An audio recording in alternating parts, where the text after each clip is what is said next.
Hi, my name is Kev Scott, and in this Linear Thoughts video we'll talk through how to set up a static IP address on a printer. Before we go into the details of the change, it would be worthwhile thinking about why we want to make a printer have a static IP address. The main reason for that is if your printer is on a network, a home network or an office network, and there are a number of computers joining and leaving that network as well, what will happen is your printer will keep changing its address, and the result of that is that we end up with offline printers. Offline printers are a big problem because they can't carry out their basic function. You can't print to them. Let's talk through an example of that happening. Assume initially we have a router. This router here is typical of my home network, and then we attempt to add a printer to that network along with two PCs. All devices on a network have unique network addresses. The example here shows the router with 192.168.0.1 address. The actual number itself isn't important. The important thing is that each device is unique in the numbering that it gets assigned. Once a router is set up on the network, the other devices then request their own IP addresses from that. In the example shown here, the printer is the first to ask. The printer then gets passed a number back from the router and then uses that number on the network. This process then continues with the other devices on the network. Here we see the PC bottom left requesting an address and being assigned one, and then the PC top left requesting an address and getting assigned one in a similar way. If the PC bottom left was then to add this network printer, the printer would work quite happily and everything would seem fine. Where the problem arises is the next time the network is set up. Say for example the PC in the top left hand side is the first unit to join the network. It is then followed by the PC bottom left, and then in this time around the printer is the third device to join the network. You will see that the devices are assigned different IP addresses this time around. The problem we have is the PC bottom left, although it has a new IP address itself, is still looking for the printer on the original IP address, and as a result of the IP address being changed through this new network being powered on, it can't see the printer, and this is the reason we get a printer offline message being shown on that PC at that point in time. If you were to look on forums for solutions to this problem, there are a number advised there, and in fact one of the most common one advised by Microsoft itself is to reinstall the printer driver on the PC in question. That will solve the problem in the short run, because what will happen is the new IP address of the printer will be used, but if you have a network with a reasonable number of devices on it, there's a very high risk, and next time you turn the network on and the sequencing of the devices is different again, you again will get into a problem with offline printers, as there's a change of IP address means that the problem will arise yet again. Okay, that's enough on the problem. How do we go about sorting this? There are three stages that we need to carry out. First thing we need to do is we need to reserve some static IP addresses in the router so that it's not allocating an address to the printer each time it turns on. Second step is to change the printer itself so that it doesn't ask for an IP address anymore but just uses a static one that we've given it.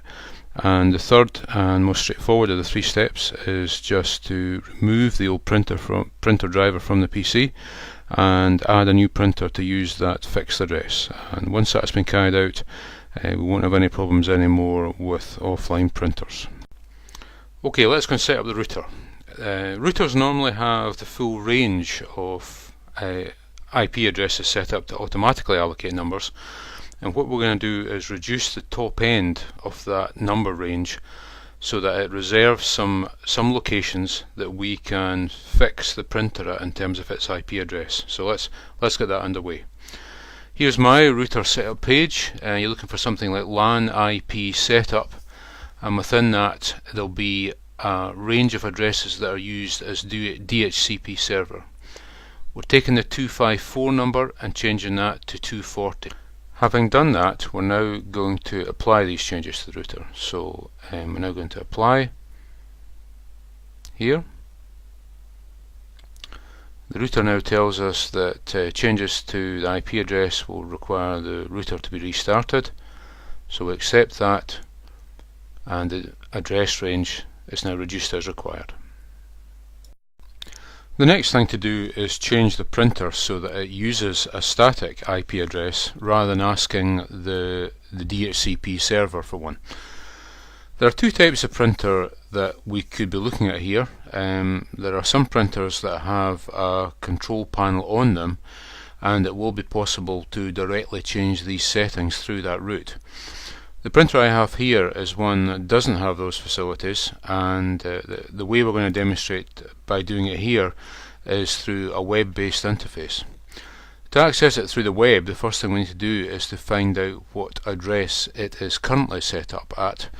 And one of the easiest ways to do that is usually to get your printer to print out a diagnostic page. And the example shown here is a printout from my printer, and if we look at this particular aspect here, we can see that its current IP address is set to 192.168.0.8, and by typing that number directly into an internet browser, we should be able to access the printer control panel directly.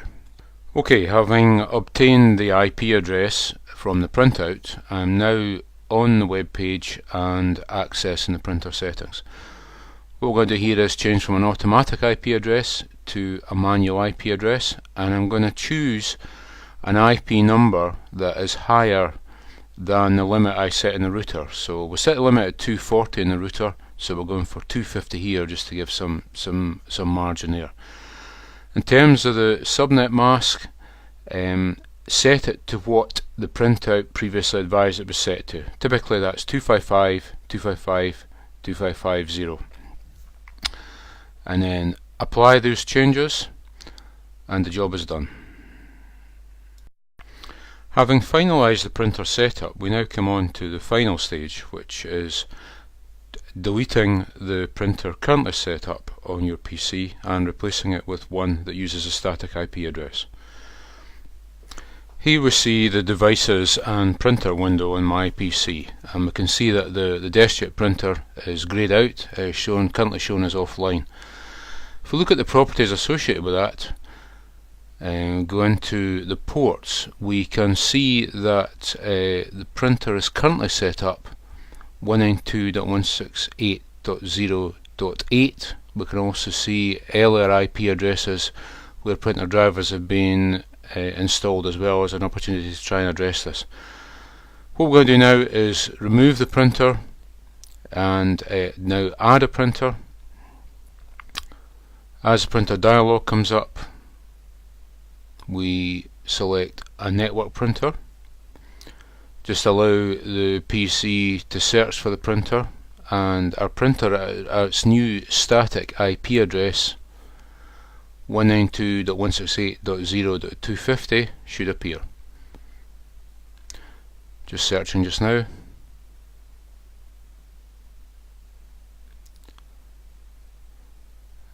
Should be coming up soon.